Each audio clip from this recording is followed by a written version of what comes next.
The FBI has set up checkpoints along key routes in and out of the Malheur National Wildlife Refuge. That sort of weeks-long standoff between armed occupiers of federal land and authorities may be winding down.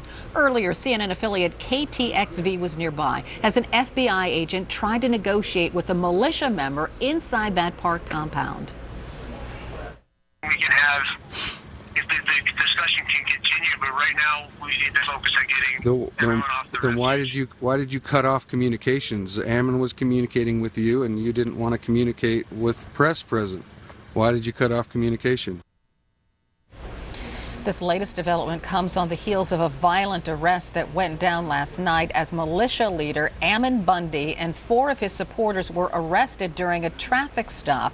Details of the confrontation are unclear at this point, but we do know one man is dead.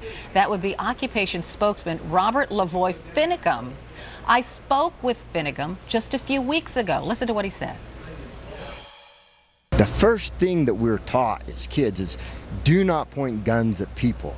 And so I have no intention in pointing guns at anybody that are not pointing guns at me. So let's just be neighborly, let's just be kind, and let's be civil.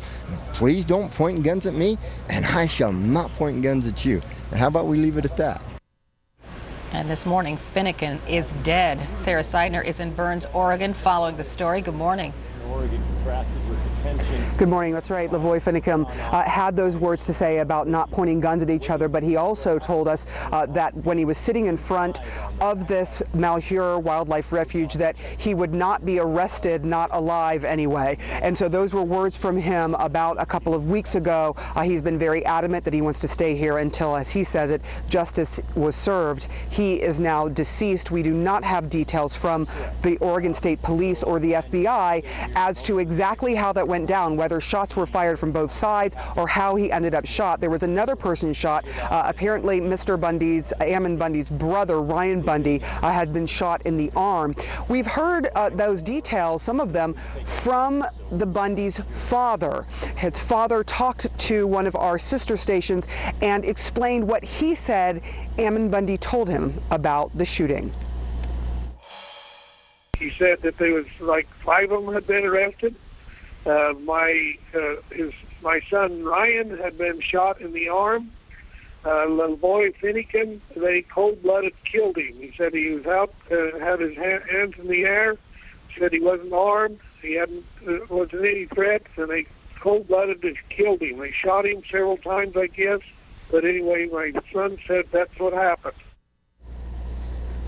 Now, that is their version of the story. We have not heard the Oregon Police or the FBI's version of how one person ended up shot and killed. What we do know at this point is we were able to get into the refuge area before they ended up putting up stop points, checkpoints, not letting people in and out unless, of course, you are a resident or a rancher in the area.